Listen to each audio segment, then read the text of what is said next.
முடியும். ஆட்சியில் பங்குங்கிறது மட்டும் இல்ல, அந்த தலித் முதல்வர்ங்கிறதுலயும் உறுதியா இருக்கு. என்ன தவறுன்னு கேட்டேன். ஏன் தலித் முதல்வர்னு அழுத்தி பேசுறீங்க? முதல்வர்னு சொல்லுங்க. ஏன் அவரு இல்ல அது அவரோட நீங்க தான் நீங்க யூஸ் பண்ண டேர்ம் தான். திரு ரவிக்குமார் அவர்கள் எல்லாம் முன்னாடி பேசின டேர்ம் தான். அதனால தான் அதாவது ஒரு தலித் முதல்வர் ஆகணும். அந்த இடத்துக்கு வரணும். பர்த்ல எந்த டிஸ்கிரிமினேஷன் இல்லாம இன்னைக்கு தலைவர் திருமாவளவருக்கு வந்து அறிவு சித்தாந்தத்துல வந்து மேலோங்குறாருன்னா அவர் வந்து காமனா எல்லா மக்களும் அக்செப்ட் பண்ணும்போது அடுத்த லெவலுக்கு போயிடுவாருங்கிறதுல ஒரு உறுதியா இருக்கிறோம் நம்ம. அது வந்து இவர் இந்த கம்யூனிட்டி அந்த கம்யூனிட்டி அப்படிங்கிறது இல்லாம இன்னைக்கு வந்து ஒரு 40 எல்லாருக்குமான ஒரு முதல்வர் உருவாக்கணும். சரி இப்படி சொல்லுவா ஒரு விசிகே முதல்வர். விசிகே வந்து ஆட்சியை பிடிக்கணும். விசிகேவோட ஒரு கொள்கை என்ன இருக்க முடியும்? திமுக கட்சி என்ன நினைக்கிறதுன்னு நான் பாக்குறது தான் விசிகேவோட கொள்கையா இருக்க முடியுமா? இல்ல எங்களுடைய கட்சியோட தொண்டர்களும் சரி நாங்களும் சரி விசிகே எப்படி வளர்க்கணும், விசிகே கட்சியில் இருக்கக்கூடியவர்கள் எப்படி அமைச்சராக்கணும், விசிகே கட்சியில் இருக்கிற தலைவரை வந்து எப்படி வந்து துணை முதலமைச்சராக்கணும் அமைச்சராக்கணும் தான் எங்களுடைய குறிக்கோள். திமுக என்ன நினைக்குது, திமுக அதனால வந்து கஷ்டப்படுவாங்களா, இல்ல அதிமுக என்ன நினைக்கும், மித்த கட்சி நினைக்கிறங்கிறது விசிகே வந்து கேடஸ் பார்க்க முடியாது.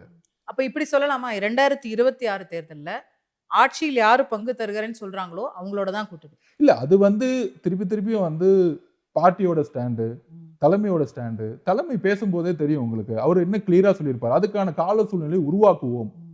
இல்ல ஏன்னா கால சூழ்நிலைகள் 2016ல அதுக்கான டைம் நிறைய இருக்கு. 2016ல திரு திருமாவளவன் அதுல உறுதியா இருந்தார். எங்களுக்கு ஆட்சியில பங்கு கொடுத்தாதான் கூட்டணி அப்படிங்கிறதுல. 21ல அதை கைவிட்டுட்டாரு. இப்ப 26ல மீண்டும் அதுல உறுதியா இருக்காரு. உறுதிப்பாட்டுக்கு வரும்போது அவர் சொன்னார், இந்த கேம்பெயின் டைம்ல அது பேச வேண்டிய அவசியம் இல்லை. மக்களுடைய பிரச்சனைகளை நம்ம குரல் கொடுக்க ஆரம்பிப்போம். அதுக்கான கால சூழ்நிலை கணியும் போது பேசுவோம். இன்னைக்கு மக்கள் பிரச்சனை அட்ரஸ் பண்ணுவோம். அப்ப அதிகாரத்தை நோக்கிங்கிறது வந்து ஏதோ வந்து ஒரு பவர் லாபி பண்றது கிடையாது. இங்க பல பிரச்சனைகள் இருக்கு. பவர் லாபி மட்டும் இல்ல, நீங்க இது ஒரு பார்கெனிங் ஸ்ட்ராட்டஜின்னு கூட சொல்றீங்க. பார்கெயின் எதுக்கு பண்ணனும்? கொஞ்சம் கூட சீட் வாங்க. திருப்பி பதிவு பண்ணேன். 26 6 சீட் வாங்குன இடத்துல 16 சீட் திருப்பி பதிவு பண்ணேன். ஒரு கட்சி வளர்ந்துச்சுன்னா எதுக்கு வந்து கேக்குற இடத்துக்கு போணும்? யார் கொடுக்குற இடத்துக்கு போணும்? இதுவே வந்து ஒரு உளவியல் வந்து என்னன்னா ஒரு என்ன சொல்றது, ஒரு டாமினேஷன் மைண்ட் கிடையாதா? நாங்க கொடுக்குறோம், நீங்க வாங்கிக்கோங்க. ஏன் இந்த உளவியலை உருவாக்குறீங்க? அந்த யதார்த்தத்தை ஏத்துக்கணும்ல. ஏன்னா அவங்க பெரிய கட்சி கொடுக்குற இடத்துல இல்ல. இங்க யாரும் பெரிய கட்சி கிடையாது. பெரிய கட்சினா 234 தொகுதி தனியா நிக்கணும். இங்க யாரும் பெரிய கட்சி கிடையாது. எல்லோரும் சேர்ந்து ஒரு அஜெண்டா படி ஒரு கூட்டணி உருவாக்கி அந்த கூட்டணி படி கவர்னன்ஸ் நடக்கணும்னு நினைக்கிறோம். அப்படி அந்த கவர்னன்ஸ்ல பாலிசிஸ் மிஸ்டேக் ஆகும் பொழுது நம்ம கொஸ்டின் ரைஸ் பண்ணி தான் ஆகணும். இப்ப முருகர் மாநாடு போடுறாங்க, குரல் கொடுத்தோம். ஏன் குரல் கொடுத்தோம்? திமுக கொள்கைப்படி நீங்க பெரியார் மாநாடு நடத்துங்க, பெரியாரோடைய மாநாடு நடத்துங்க, பெரியாரோடைய சமதர்ம கொள்கையை பத்தி பேசுவோங்க. நம்ம அது செய்யாம ஏன் நீங்க முருகர் மாநாடு நடத்தணும்னு கொஸ்டின் விசிகேல தான் ஃபர்ஸ்ட் கொஸ்டின் வந்துச்சு. அதுக்கு நீங்க சொல்ல முடியுமா? இல்ல நீங்க பவர் ஷேரிங்காக இந்த கொஸ்டின் ரைஸ் பண்ணீங்கன்னு. இல்ல, கொள்கைகளை வடிவமைக்கக்கூடிய அரசியலை கவர்னன்ஸ்ல உருவாக்குங்க. பட் 26 தேர்தல் பத்தி பேசும்போது ஒரு புது பிளேயரும் வராரு. விஜய் அப்படிங்கிற நடிகர். இப்போ அவர் வந்து மாநாடு அறிவிச்சிருக்காரு. அவர் ஒரு தன்னுடைய கொள்கைகளை அறிவிக்க போறாரு. அவரை எந்த மாதிரி ஒரு சக்தியா பாக்குறீங்க? இப்போ பலர் வந்து அவர் பெரியார் நிறைவேறத்துக்கு போனதுனால அவர் இன்னொரு திராவிட கட்சி அப்படிங்கிறாங்க. ஒருத்தர் ஒரு விமர்சனம் சொல்றாங்க. நீங்க விஜயோட என்ட்ரி எப்படி?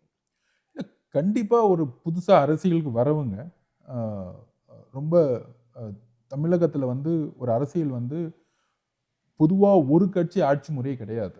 இங்க வந்து மக்கள் வந்து நிறைய ஐடியாலஜிஸ் வந்து பிரிஞ்சு இருக்காங்க. இங்க வந்து ஒருத்தர் வந்து சூப்பர் ஹீரோ மாதிரி ஆகி நம்ம வந்து ஒட்டுமொத்தமா உடனடியாக முதலமைச்சராக முடியாது. ஒரு கட்சி வந்து உருவாக்கும் பொழுது ஐடியாலஜிகள் சொல்லணும். நல்ல விஷயம் இன்னைக்கு வந்து ஒரு பெரியாருடைய இடத்திற்கு சென்றது. அப்போ அவருடைய நிலைப்பாடு என்னன்னா, பெரியார் வந்து திராவிட இயக்கத்துக்கு மட்டும் சொந்தம் கிடையாது. அவர் வந்து பொதுவா திராவிட இயக்கத்தை உருவாக்குனார். திராவிட இயக்கத்தை உருவாக்குனார். ஆனா அவருடைய ஐடியாலஜி எல்லோருக்கும் சமம்ங்கிற ஒரு ஐடியாலஜி. என்ன திராவிட மாடல்? திராவிடனா பிறப்பால எந்த உயர்வு தாழ்வும் பார்க்க கூடாது. அதை விஜய் ஏத்துக்கிறாரு. அதை வந்து விஜய் ஏத்துக்கிட்டு இருக்காரு. பெரியாரை பத்தி பேசுறாரு. அடுத்து அம்பேத்கரை பத்தி பேச ஆரம்பிப்பாரு. நல்ல விஷயம் தான். சோ அப்ப நல்ல விஷயம் போது மக்கள் அவர் அப்ப அந்த பக்கம் போகும்போது அவர் திராவிட கட்சிகளோட ஓட்டை தான் பிரிக்க போறாரு அப்படின்ற ஒரு இல்ல, அது வந்து எலெக்ஷன் டைம்ல தான் நமக்கு தெரியும். ஸோ எலெக்ஷன் டைம்ல அவருடைய பிரச்சாரம் இன்னும் ஆரம்பிக்கல. மாநாட்டில் அவர் என்ன பேச போறாரு, அவர் வந்து எந்த விதமான ஸ்டாண்ட் எடுக்க போறாரு, ஊழலுக்கு எதிராக என்ன மாதிரி ஸ்டாண்ட் எடுக்க போறாரு, யாரை வந்து அவர் வந்து பேச போறாரு, இது எல்லாமே அவருடைய நெக்ஸ்ட் 18 months உடைய பிரச்சார திட்டத்தில் தான் தெரியும். ஸோ அப்பதான் வந்து யாரோட ஓட்டு என்ன ஷேர் பர்சனிங்க அந்த மாதிரி இலூஷனா இப்ப பேசுறதுக்கான டைம் கிடையாது. பட் ஒரு முதல் பார்வையில பார்க்கும்போது விஜயை வந்து நீங்க ஒரு பாமக பிஜேபி மாதிரி கணக்குல வைக்கல. அவர் ஒரு எதிர்ப்பு சக்தியா நீங்க நினைக்கல? இல்ல, எதிர்ப்பு சக்தின்னு ஒரு நல்ல கருத்தை சொல்றது வந்து இன்னைக்கு தமிழகத்துக்கு தேவைப்படுது. அதுவும் பெரியார் கருத்துக்களையும் அம்பேத்கர் கருத்துக்களையும் வந்து சொல்லட்டும். அது ஏன் தேர்தல் அரசியல்ல எடுத்தவொடனே ஒரு முதலமைச்சர் ஆகணும் அப்படிங்கிற ஒரு பார்வைக்குள்ள நம்ம வந்து ஃபயர் பண்றதோட அவர் அதுக்கு தானே வராரு. இல்ல வரட்டும், அதுதான் சொல்றேன். அவரும் அதுக்கு தான் வராரு, விசிகேவும் அதுக்கான முயற்சிகள்ல தான் ஒர்க் பண்ணிட்டு இருக்கோம். எல்லா அரசியல் கட்சிகளும் அதுக்கு தான் முயற்சி பண்ணிட்டு இருக்கோம். அது தவறுன்னு வந்து இப்ப மீடியா சொல்றதே தவறுன்னு நான் சொல்றேன். நான் எல்லா அரசியல் கட்சிக்கும் ஒரு பார்வை இருக்கு, அது விசிகேக்கும் ஒரு பார்வை இருக்கு. விசிகே எப்படிலாம் அதிகாரத்தை பத்தி யோசிச்சிடக்கூடாதா, அதனால கூட்டணியில குழப்பம் வந்துருமா, அதனால எப்பயும் போல இவங்க 7-8 எம்எல்ஏ சீட்டு வாங்கிட்டு போயிடலாமா அப்படி நினைக்கிறதே ஒரு மிகப்பெரிய டிஸ்கிரிமினேஷன் நான் நினைக்கிறேன். ஏன் விசிகே இத்தனை வருஷம் போராடி இருக்காரு, தலைவர் திருமாவளவன் போராடி இருக்காரு, விஜய் அவர்கள் வந்து முதலமைச்சர் ஆவான்னு வந்து மீடியா பேசுறாங்க. ஏன் திருமாவளவன் வந்து அதிகாரத்துல வந்து அவர் பங்குக்கிறது நியாயம் இல்லையா, ஏன் மித்த கட்சிகள் வந்து கொடுக்க கூடாதா அப்படிங்கிற ஒரு பார்வை ஏன் பார்க்கப்பட மாட்டேங்குது? இன்னும் வந்து ஒரு ஜாதிய கண்ணோட்டத்தோட அவருடைய திறமையை பார்க்காம இல்ல அவர் வந்து அப்போ வந்து அதுக்கான அட்டாக் தான் எனக்கும் வருது. நீங்க அதை அப்படி எடுத்துக்கிறீங்க, அது ஒரு கம்யூனிட்டிக்காக.